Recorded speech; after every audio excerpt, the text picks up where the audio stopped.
Il est 9 h du matin, les portes du camion s'ouvrent enfin. Les premiers animaux descendent, la foire peut débuter. Nous sommes à Ouriarse, un village de la commune de Lankoué dans la province du Sourou, à environ 160 km à l'ouest de Ouagadougou, la capitale du Burkina Faso. Pendant que les petits ruminants sont entreposés dans un coin, l'équipe de Terre des Hommes vérifie l'identité des bénéficiaires devant participer à la foire. Celle-ci n'est pas en accès libre, elle est réservée aux ménages identifiés comme les plus vulnérables de la zone. On permet à des ménages qui initialement n'avaient pas d'animaux ou n'avaient pas assez d'animaux de pouvoir recapitaliser leur cheptel et en tout cas avoir des animaux qui vont se reproduire et puis bon, peut-être un jour et pourront peut-être avoir beaucoup plus d'animaux, acheter des bœufs, ainsi de suite. Une fois les identités vérifiées, chaque personne reçoit une enveloppe contenant des bons à valeur monétaire d'un montant de 90 000 francs CFA, soit un peu plus de 135 €. Ah, c'est 90 000. Direction ensuite la zone de vente. Argent en poche, Boubacar Badini commence à sélectionner les animaux qu'il souhaite acheter. Mais avant d'entamer les négociations avec le vendeur, il prend son temps. Un peu plus loin, d'autres acheteurs s'affairent. Les transactions vont bon train. Avec la somme reçue, chaque bénéficiaire peut acheter en moyenne 3 ou 4 petits ruminants. Ces animaux vont constituer un capital de secours pour ces familles.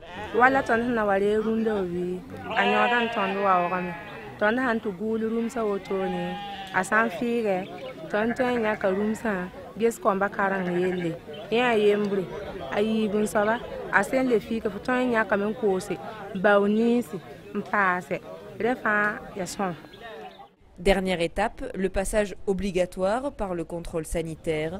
Le vétérinaire ausculte chaque bête avant de les badger. On contrôle leur état de santé, savoir s'ils manifestent des signes de maladie, on les écarte. Et puis également, on essaie de voir s'ils sont aptes à la reproduction. On contrôle au niveau de l'orge, on essaie de voir s'il n'y a pas des œdèmes, des signes de parasitose. Et également, on essaye de voir au niveau de la postérieur pour voir s'il n'y a pas de diarrhée et ainsi de suite. Voilà. Et d'éventuels signes de pathologie au niveau de l'appareil génital et ainsi de suite. À l'issue de ce contrôle, les animaux seront vaccinés et déparasités quelques jours après. On retrouve Boubacar Badini. Avec la somme reçue, il a pu acheter 3 animaux. Les intérêts de ces animaux-là, on va trouver leur caca là pour mettre dans notre champ pour pouvoir cultiver. S'il reste encore un peu d'argent, les bénéficiaires ont la possibilité d'acheter ceci, des graines de coton broyées, un aliment dont les animaux raffolent. Aucun coupon ne doit rester, tout doit être utilisé. À la fin de la foire, les équipes de Terre des Hommes veillent à tous les récupérer et les comptabiliser. Ça a pour avantage d'empêcher les bénéficiaires d'utiliser l'argent pour autre chose.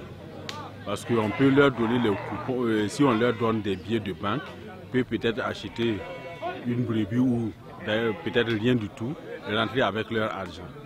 Voilà. Donc c'est un des avantages. Deuxièmement, ça nous évite de nous promener avec de l'argent sur nous, surtout qu'on est dans une zone à sécurité relative, donc ce serait dangereux.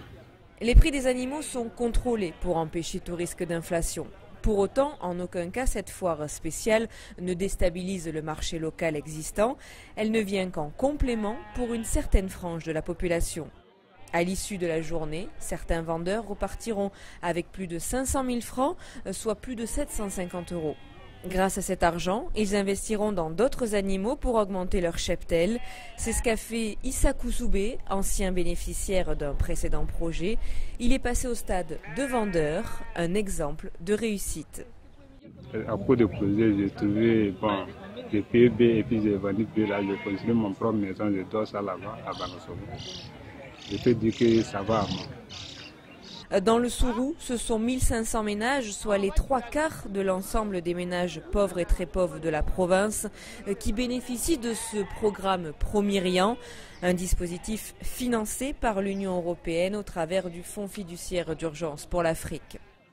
Grâce à lui, les populations les plus vulnérables développent des capacités de résilience face aux difficultés et aléas rencontrés et commencent ainsi à sortir de l'extrême pauvreté.